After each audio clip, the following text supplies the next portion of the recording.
Mummy जी, आपके पास कुछ काम तो है नहीं, बस बैठे बैठे रिवाज बनाती रहती हैं।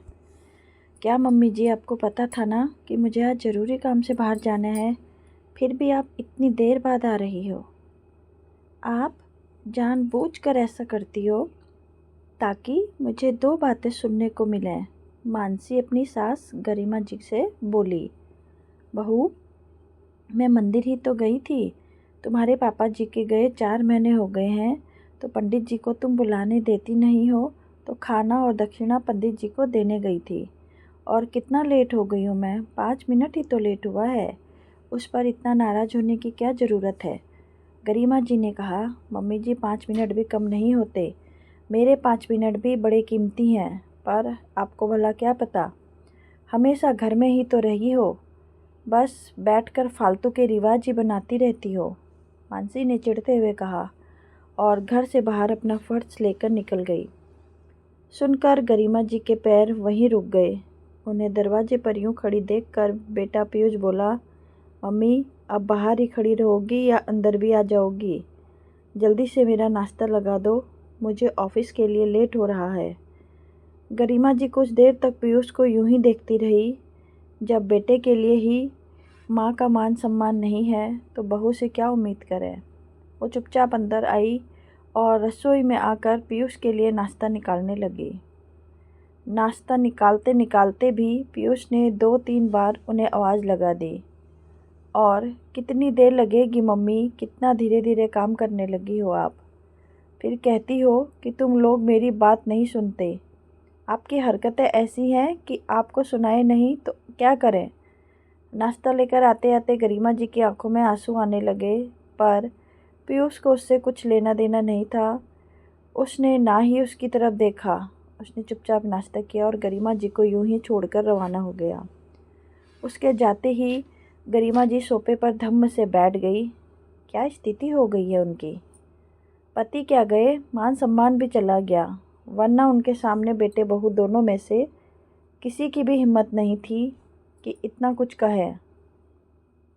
अभी 4 महीने पहले घर का माहौल बिल्कुल सही था। घर में पति सोमेश जी, गरिमा जी, बेटा पीयूष और बहू मानसी ही थे।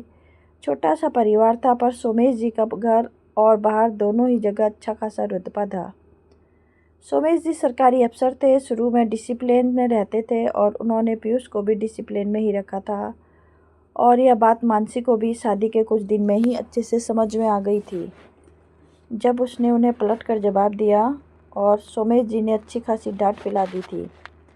दरअसल हुआ यूँ था कि शादी के बाद कुछ दिन बाद ही गरिमा जी ने मानसी को कहा, बहू कल संडे है, हम अभी तक कुलदेवी के मंदिर नहीं गए हैं, तो कल तुम जल्दी तैयार हो जाना ताकि कुलदेवी के मंदिर दर्शन करके आ सकें।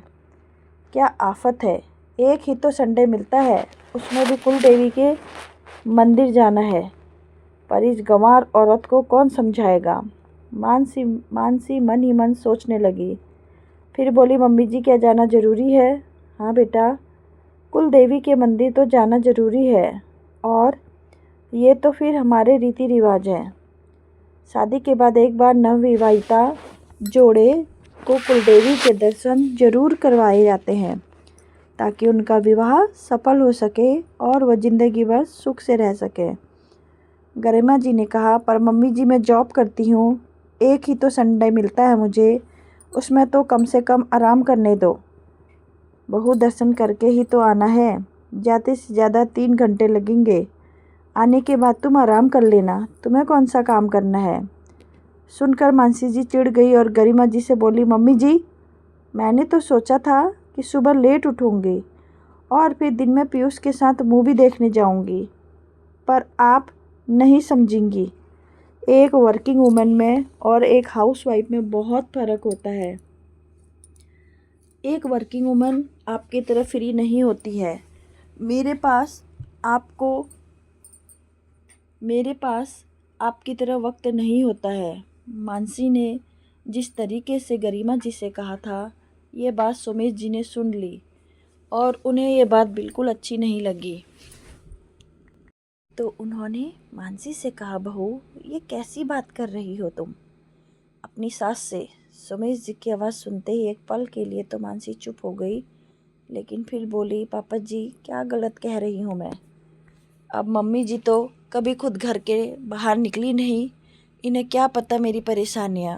बेटा, तुम्हारी मम्मी जी कमाने के लिए बाहर नहीं निकली है, लेकिन उनकी बदौलत तुम कमा पाती हो।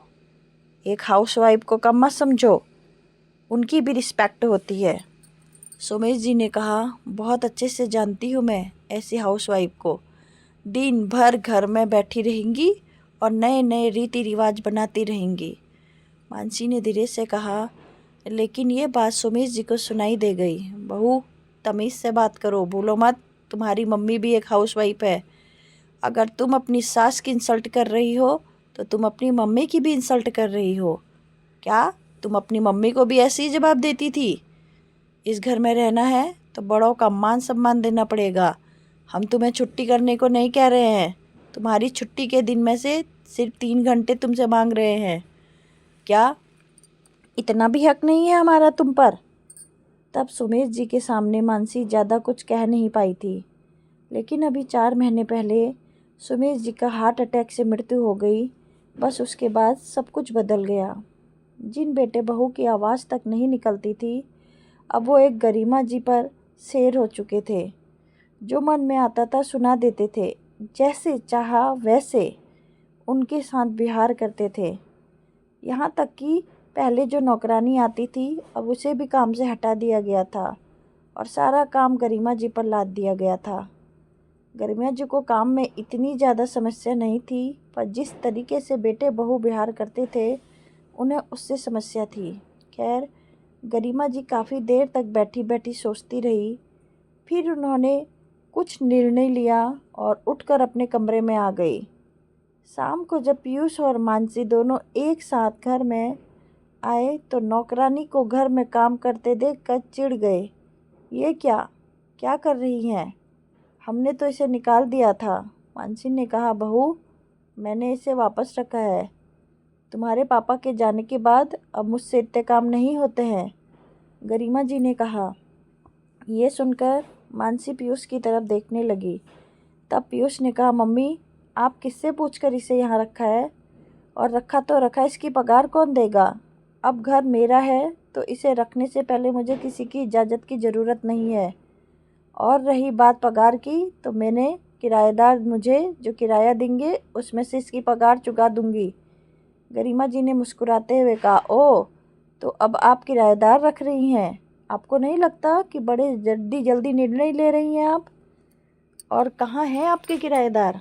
मानसी ने कहा, बेटा, तुम दोनों ही हो मेरे किराएदार। घर मेरा है, फिर भी तुम मुझे जो चाहे वो सुना देते हो, तो भला मैं क्यों सुनूंगी ये सब?